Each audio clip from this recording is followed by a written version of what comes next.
TESDA.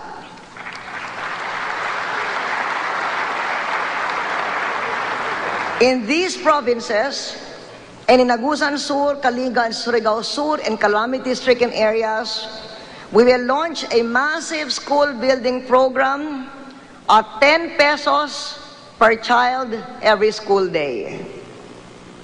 Bukod sa libreng edukasyon sa elementary at high school, nadoble ang pondo para sa mga college scholarships, while private high school scholarship funds from the government have quadrupled. I have started reforming and clustering the programs of DepEd, CHED, and TESDA. As with fiscal and food challenges, the global energy crunch demands better and more focused resource mobilization, conservation, and management. Government agencies are reducing their energy and fuel bills by 10%. Emulating Texas Instruments and Philippine Stock Exchange, who did it last year. Congratulations, Justice Vitug and Francis Lim.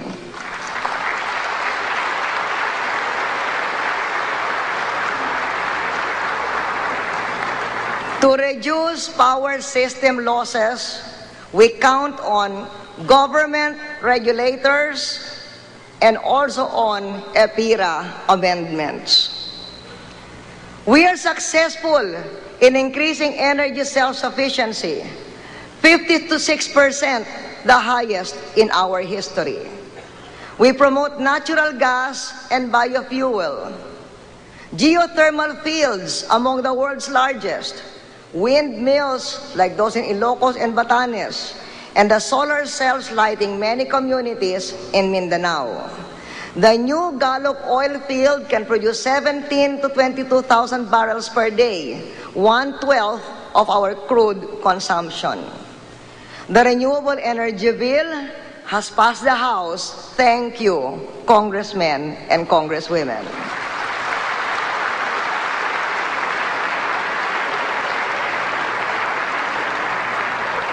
Our costly commodity imports like oil and rice should be offset by hard commodity exports like primary products and soft ones like tourism and cyber services, at which only India beats us.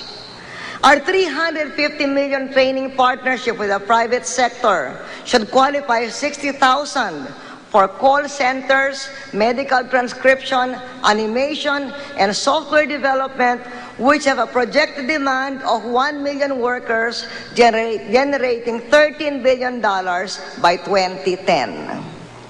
International finance agrees with our progress. Credit rating agencies have kept their positive or stable outlook on the country. Our world competitiveness ranking rose 5 notches. Congratulations to us. We are sticking to and widening the fiscal reforms that have earned us the respect. To our investors, thank you for your valuable role in our development. I invite you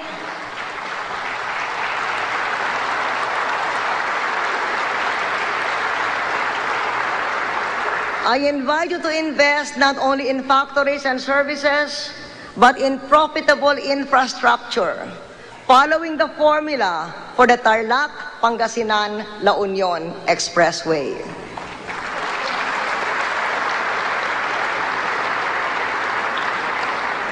I ask business and civil society to continue to work for a socially equitable, economically viable balance of interests.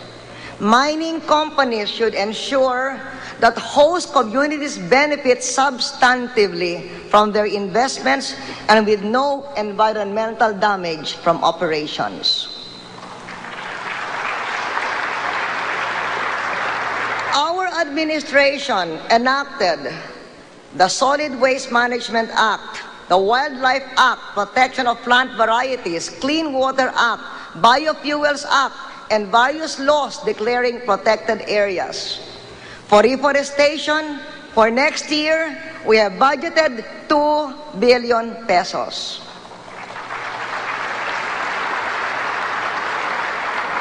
Not only do forests enhance the beauty of the land, they mitigate climate change, a key factor in increasing the frequency and intensity of typhoons and costing the country 0.5% of the GDP.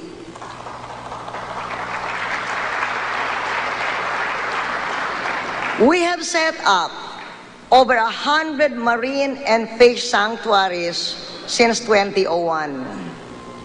In the whale shark sanctuary of Donsol, Alan Amance, 40-year-old college undergraduate and father of two,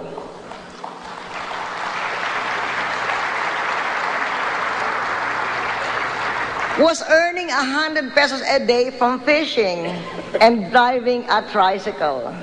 Now, as whale shark watching officer, he earns 1,000 pesos a day, 10 times his former income.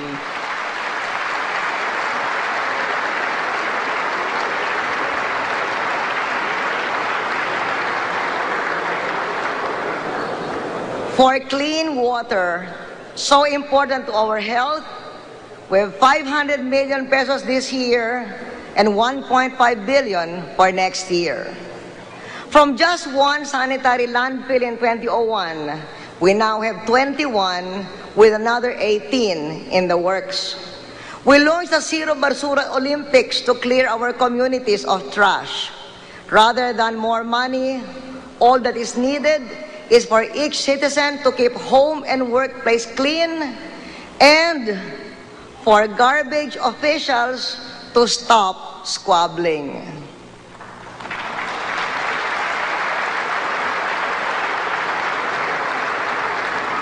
Our investments also include essential ways to strengthen our institutions of governance in order to fight the decades-old scourge of corruption.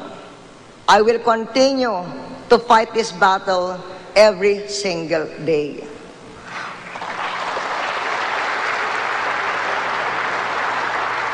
While others are happy with headlines, through accusation without evidence, and privileged speeches without accountability, we have allocated more than 3 billion pesos, the largest anti-graft fund in our history, for real evidence gathering and vigorous prosecution.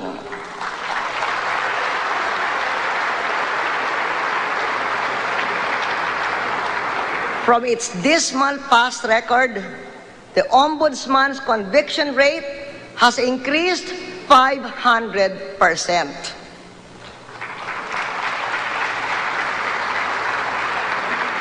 Lifestyle checks, never seriously implemented before our time, have led to the dismissal and/or criminal prosecution of dozens of corrupt officials.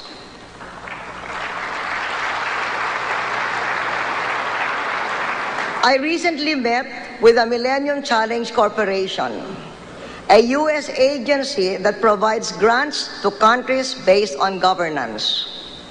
They have commended our gains, contributed 1 billion pesos to our fight against graft, and declared us eligible for more grants. Thank you.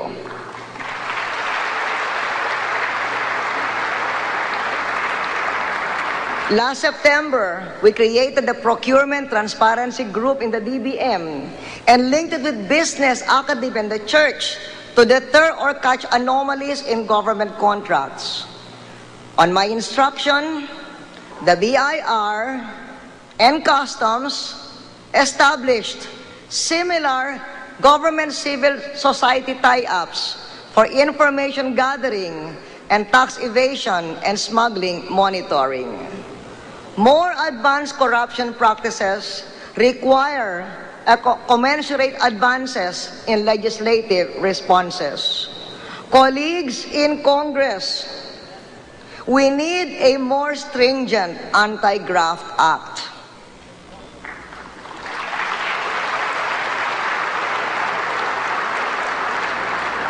Sa pagmahal ng bilihin, hirap na ang mamimili. Tapos dadayain pa.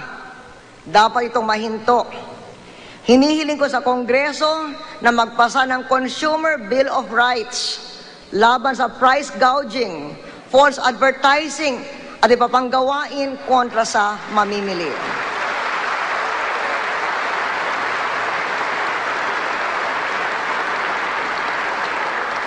I call on all our government workers at the national and local levels to be more responsive and accountable.